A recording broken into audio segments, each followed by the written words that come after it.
because they can sometimes feel just so huge and so overwhelming. I mean, the nuclear threat is huge, and then I also organized this big event on the Gulf oil disaster in February. I just was reading about this the other day, and I try not to stay in too much catastrophe every day. The Gulf has evolved to something way worse than when it even happened. And these are preventable man-made disasters. And somebody, the Gulf disaster, when they poisoned the Gulf and poured that Corexit on everybody and everything and poisoned the fish and the seafood, the FDA raised the standards of how many toxins were permissible, and the government has been buying the toxic fish and seafood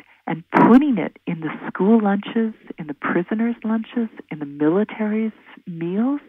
This is what is happening. Are you serious? The government? How do you know that?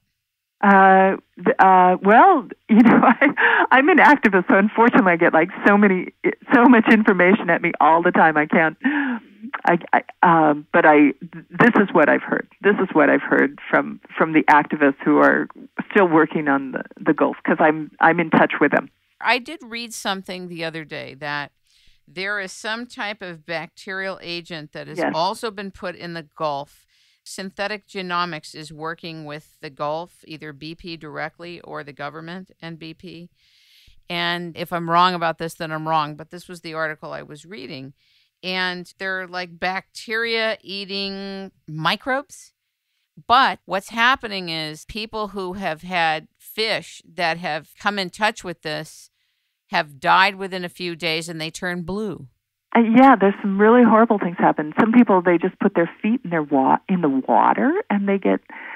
There's some pretty nasty, weird things going on in the water with the contamination there, and there are people dying in horrible, fast, inexplicable ways. And I think the other thing, Carol, is that the workers who are on cleanup have a gag order. They cannot speak about anything. Now, anytime you have a gag order, when you have deaths going on and horror, whenever there's a formal gag order, you know there's a cover-up. You know there's a cover-up. Right. Why couldn't they tell what they're seeing?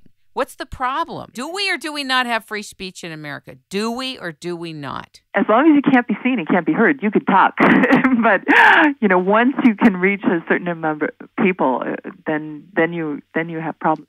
But one thing I wanted to say too about what happened with the Gulf and the toxic fish and the toxic seafood, and the FDA raising the levels, is that they've discovered radiation in milk in Seattle like yesterday.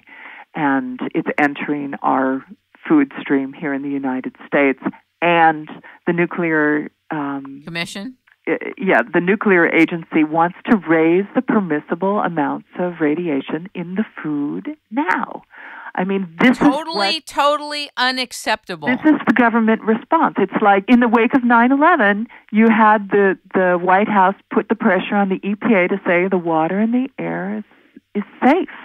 And they raise the amount of poisons and toxins that people can be exposed to, and fluoride in the public water system. Right. They raise the levels on purpose. Right, and then with the fracking that's going on, in addition to everything else, I mean, this is destroying the whole water system of the whole country with the fracking. And again, there's a big, huge battle here, but we see this collusion between the corporations and the governments. That's one reason when we had this event, it was called Oil Apocalypse Now, with Dr. Ricky Ott, who was on the front lines against the oil companies before the Exxon Valdez, and she's the heroine of the film Black Wave, The Legacy of the Exxon Valdez, which we showed. And then she, in the wake of the Gulf disaster, she went down to offer what she had experienced, what she had learned from Exxon Valdez, which, the courts side with the corporations. They've been aiding and abetting the corporations who are shifting the burdens onto the people who are losing their health, their lives, their livelihood, their land. They're the ones who are paying for the disaster, and so she's been championing a 28th Amendment to rein in corporate personhood, because right now the corporate monsters, the corporate elephants, are the ones that are doing a lot of the trampling, and they're the nuclear industry and the oil industry and the weapons industry and the media industry, and they're colluding against the human people, the small folks that they're just stomping on, so that the corporations could exist. And how did you feel when Obama passed the corporate personhood statute? Oh, it was.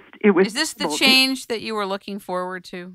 Well, I didn't actually vote for Obama. I did run at the same time for Congress, and I did vote for Cynthia McKinney, who has been vilified by the media and the press, who really is on the side of the people and was our most courageous voice in Congress for a while until they ousted her. And I think this happens, that the few honest, brave, courageous souls who manage to miraculously get elected and go to Congress, as soon as they're identified, then they are targeted for removal. There was another congressman who spoke out very strongly, challenging the financial meltdown, the largest financial heist in the history of the planet. I think his name was Alan Grayson. Oh, from Florida, yes. Yeah, he was great, and he got ousted because he raised some pretty tough questions. Yeah, he confronted Bernanke about where the credit default swaps went and who they went to. I saw it. Right. He was great. So he was targeted. He was taken out. But one reason I shifted from the nuclear industry, to looking at the monetary system was Dr. Jacques Jacarin, his book Debt Virus. I read that book. Oh my God! And realizing that what was killing even more people than the horrific wars, which I hate. I mean, I'm very much opposed to torture, killing people, etc. But the economic war. I mean, there's more people dying in isolation, quietly of hunger, starvation, deprivation, than in all these wars. And it's this huge economic war, and we're seeing that now. It's continuing to expand. There's the concentration of wealth and power has never been greater. The people who were the architects of the latest giant bubble that burst, they're the ones that are gobbling up the land and the resources and stealing from the many. Still, the only good thing about the decision of Citizens United and the financial meltdown is that people are beginning to wake up and say, "Oh, there is really a problem here. People who wouldn't have noticed otherwise are being hurt now." I really want to say something controversial, and I will say I'm an optimist. Okay, I am an optimist. It may well be that even in the waking up to all the particles, all the aspects of the takedown of this civilization as we know and understand it, may not be insufficiency in terms of the timing to alter what is unfolding. When you and I live in a world where we both know that even weather is both organic and synthetically induced, we're on another playing field. When you have technologies in the military hands to be able to impact earthquakes across the world, to alter weather across the world, for Raytheon to take Nikola Tesla's patent and have a purpose of owning the weather by 2020, when they come out and document it, and Monsanto's saying we're going to own the food supply by 2020 or 2025, when corporate personhood begins to speak, that reigns of power when they're global organizations. So to me, Carol, it is truly in the realm of prayer. It is truly in the realm of doing what you can every day and working with others like you're talking about. But it is also calling upon divine intervention in whatever way we all can, wherever we are in our relationship to God, in divinity.